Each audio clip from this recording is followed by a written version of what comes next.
Então, revista atualizada. Obrigado, irmão. Obrigado. É benta, não?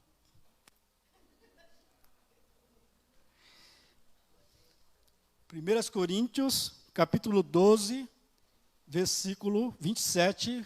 Aqui na tela que está. Ora, vós sois o corpo de Cristo e individualmente membros desse corpo. Ora, vós sois o corpo de Cristo e individualmente membros desse corpo. Que Deus possa aplicar a sua palavra nos nossos corações. Amém? Nós já oramos, o pastor já orou ali pelo pregador, né? Então, vamos meditar na palavra do Senhor. Irmãos, a igreja de Corinto é, sem dúvida, a igreja mais popular do Novo Testamento. Sem dúvida alguma, a igreja mais popular do Novo Testamento é a igreja de Corinto. Mas essa popularidade não se dá pelos seus atributos, mas pelos seus problemas que foram cultivados em seu funcionamento. Para que os irmãos tenham uma ideia do que eu estou falando, do que eu estou querendo dizer, permita-me fazer um panorama da situação da igreja para que os irmãos entendam. Em 1 Coríntios, capítulo 1, Paulo fala do problema de unidade. No capítulo 3 de 1 Coríntios, Paulo fala do problema de imaturidade espiritual. No capítulo 5, ele fala do problema de imoralidade. No capítulo 8 e capítulo 10, Paulo fala do problema de mundanismo por parte dos coríntios. No capítulo 11, Paulo fala do problema ele fala do problema de discernimento espiritual. No capítulo 13, Paulo fala do problema de desordem dentro da igreja.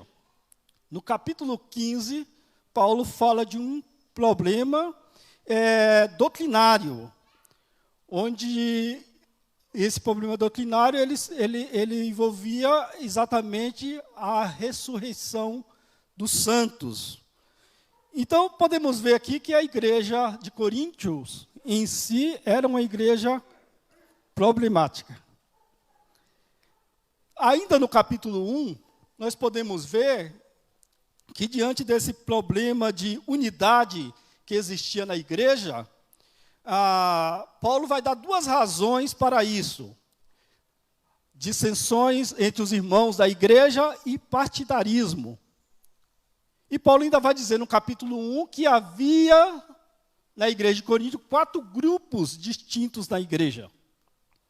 E esses 4 grupos nós podemos dar nomes modernos para uma melhor compreensão da situação da igreja. Por exemplo, havia um grupo na igreja liberal que dizia: eu sou de Paulo, mas esse grupo não seguia os ensinamentos de Paulo. Havia um grupo legalista que dizia: eu sou de Pedro. Havia um grupo intelectual que dizia: eu sou de Apolo. E havia um grupo separatista que dizia: eu sou de Cristo, e só eles eram de Cristo e mais ninguém. Paulo relata essa situação no capítulo 1, mas Paulo só vai tratar disso aqui no capítulo 12, aonde será a nossa meditação. E Paulo, para mostrar para os coríntios como a igreja deve funcionar, Paulo vai usar como modelo, como exemplo, a máquina mais fantástica que existe nesse mundo. Vocês sabem qual é? O corpo humano. O corpo humano é a máquina mais fantástica que existe nesse mundo. E por que Paulo vai usar o corpo humano como modelo de funcionamento para a igreja? Porque o corpo humano, ele funciona de forma adequada. E há algumas razões porque o corpo humano funciona de forma adequada. O corpo humano funciona de forma adequada porque cada membro está no seu devido lugar. O corpo humano não funcionaria de forma adequada se os pés estivessem nas costas. O corpo humano não funcionaria de forma adequada se as mãos estivessem na cabeça. O corpo humano não funcionaria de forma adequada se os olhos estivessem nos pés. O corpo humano funciona de forma adequada porque cada membro está no seu devido lugar. E Paulo diz, é assim que a igreja deve funcionar. Meus queridos, hoje nas igrejas nós estamos vendo muitas pessoas nas igrejas funcionando fora do lugar. E quando você funciona fora do lugar, você não pode produzir segundo a capacidade que Deus lhe deu. Sabe qual é o cargo mais preenchido na igreja? Vocês sabem qual é o cargo mais preenchido na igreja? É o cargo chamado quebra-galho. É o cargo mais preenchido na igreja. Não sei se todos entendem essa expressão, mas é exatamente, a pessoa ela vai tapar um buraco no ministério até que encontre uma pessoa perito naquela função para trabalhar naquele ministério. Então ela fica lá. Ela não sabe que ela, aceitando essa questão, ela está comprometendo o funcionamento da igreja. Ela não sabe. Se fosse numa empresa, a gente dizia o quê? A pessoa está o quê? Fora de função, né? A pessoa está num cargo fora de função, está trabalhando fora da função para a qual ela é capacitada. Mas é interessante que quando todos, e Paulo vai dizer isso aqui, quando todos os membros estão no seu devido lugar, aí sim a igreja ela pode ter, ela pode funcionar de forma adequada, alcançando a sua capacidade total. Em segundo lugar, o corpo humano funciona de maneira adequada porque todos os seus membros têm o mesmo objetivo. Quais são os membros do corpo humano? Qual é o objetivo dos membros do corpo humano? É dar ao corpo capacidade de funcionamento. E Paulo diz que assim deve ser a igreja. Irmãos, já pensou se cada ministério, se cada departamento tivesse como objetivo fazer com que a igreja funcione de forma adequada? A igreja funcionaria em sua capacidade total.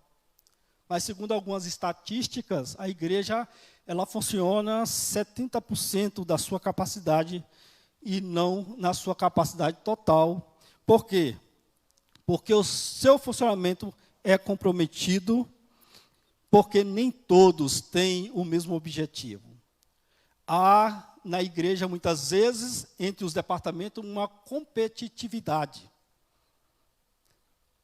Todos nós não pensamos a mesma coisa, que a partir do momento que aquele departamento funciona, a partir do momento que aquele ministério funciona, ela está ajudando a igreja a funcionar de forma adequada. Nós não pensamos dessa forma. Mas nós agimos como se o nosso departamento fosse algo independente da igreja.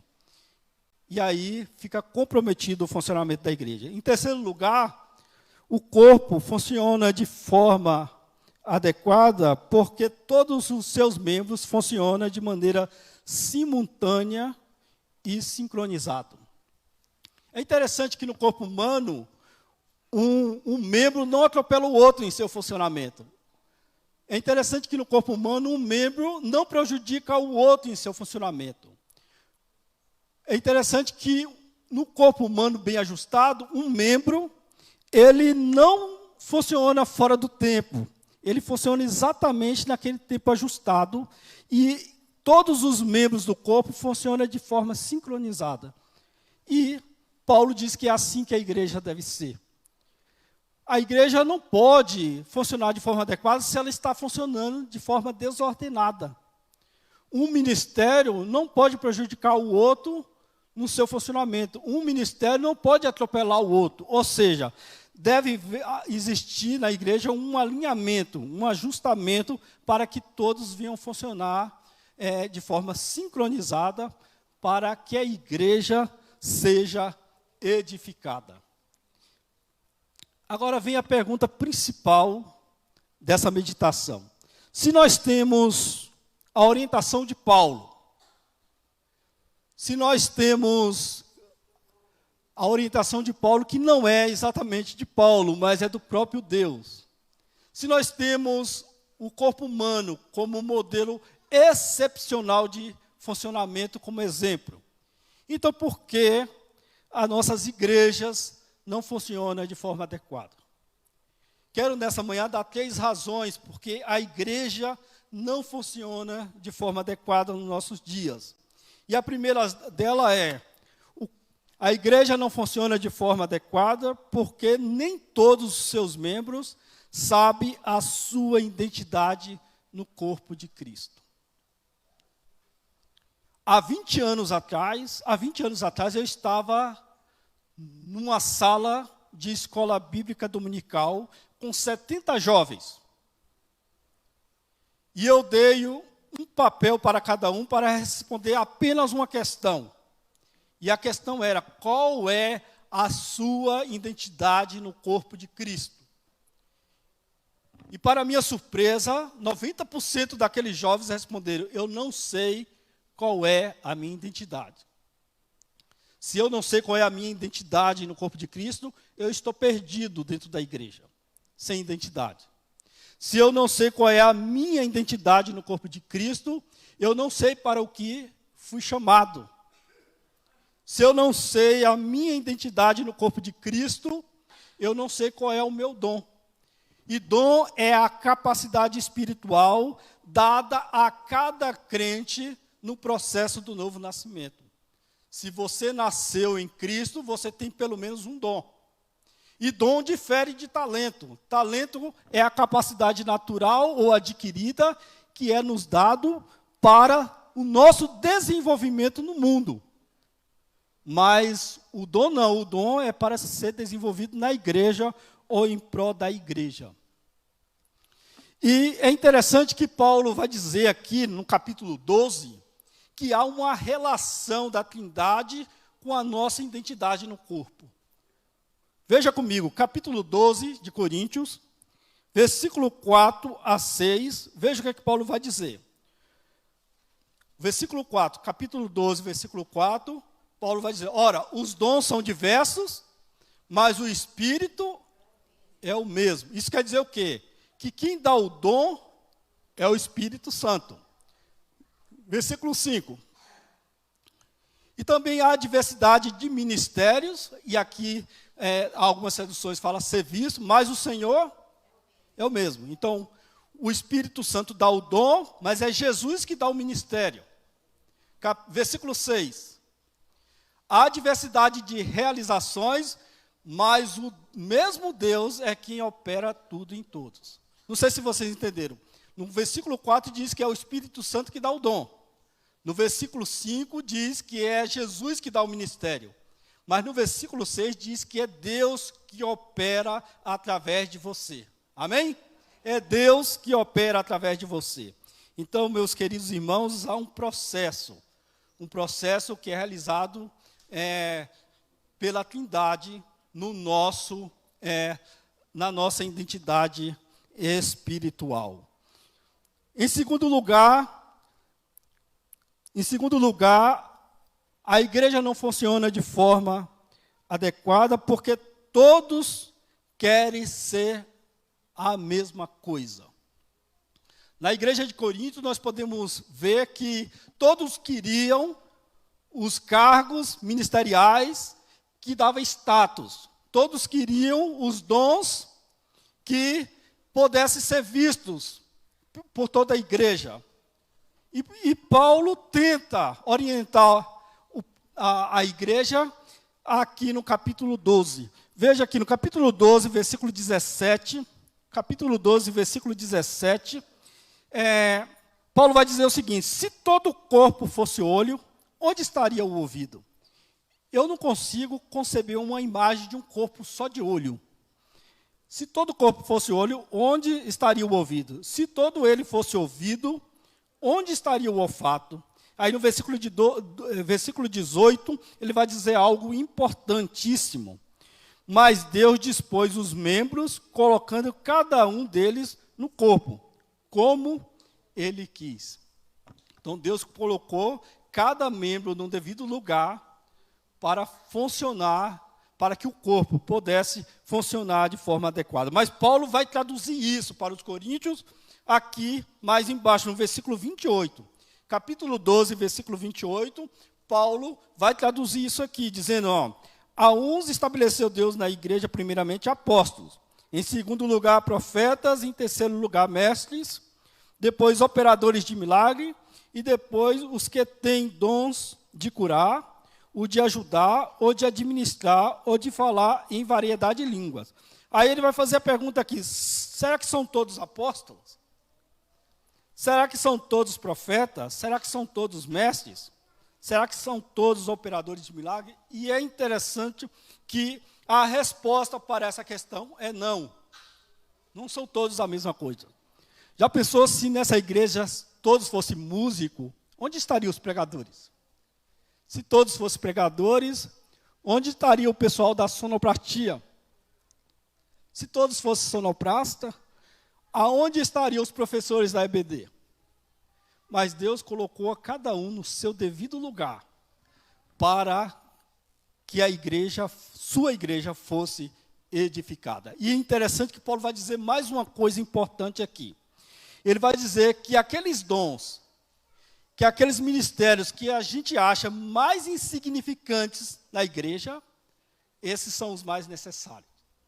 Ele vai fazer essa ilustração com o corpo. Ele diz, os membros do corpo que a gente considera mais insignificantes, eles são os mais necessários para o corpo. E na igreja a mesma coisa. É interessante que se você ficar em casa e assistir o culto, quem só vai aparecer no culto é quem? O pastor, o pessoal da música, mas será que as introdutoras vão aparecer no culto? De forma alguma, mas elas estão lá. Será que os irmãos diáconos que ficam lá no portão vai aparecer no culto? Mas eles estão lá. Será que a irmã que fica lá embaixo ensinando as crianças vai aparecer no culto? Não. Mas esse pessoal, eles são tão necessários quanto as pessoas que aparecem no vídeo. Amém? São tão necessários quanto as pessoas que aparecem no vídeo. Irmãos, fique no lugar onde Deus te colocou, amém? Fique no lugar. E se você hoje ainda não sabe a sua identidade no corpo de Cristo, a minha oração é que até o final você encontre o caminho para descobrir. Em terceiro e último lugar, por que que o corpo por que que a igreja não funciona de forma adequada? Porque há na igreja muitos membros atrofiados. Agora, imagine comigo se essa perna esquerda minha tivesse atrofiada, o que aconteceria quando eu fosse andar? O que aconteceria? O meu corpo ia fazer um esforço maior para compensar a inutilidade dessa perna. E ainda o que ia acontecer? Eu ainda ia ter que arrastar essa perna. Meu irmão, assim é quando você não funciona na igreja. Quando você não funciona na igreja, quem funciona tem que fazer um esforço maior para compensar a sua inutilidade. E ainda você tem que ser arrastado ainda. Você tem que ser arrastado ainda na sua vida espiritual. E é interessante que há na igreja muitas pessoas que podem ser identificadas como membros atrofiados no corpo. E uma das coisas que leva ao atrofiamento é a falta de exercício espiritual. Há pessoas que não oram mais. Há pessoas que não lêem mais a Bíblia. Há pessoas que não vêm mais prestar um culto ao Senhor aqui. Pessoas que só vêm na igreja por vir, mas não vêm prestar um culto. E há no mínimo 5 elementos que eu considero como fisioterapia para quem é um membro atrofiado no corpo. 5 elementos que são os elementos vitais da vida espiritual, que é uma fisioterapia para quem é um membro atrofiado no corpo. A primeira é a oração. Pouca oração. Olha, então vai, pode ir. Pouca oração, pouca força. Muita oração, muita força. E nenhuma oração. Nenhuma força.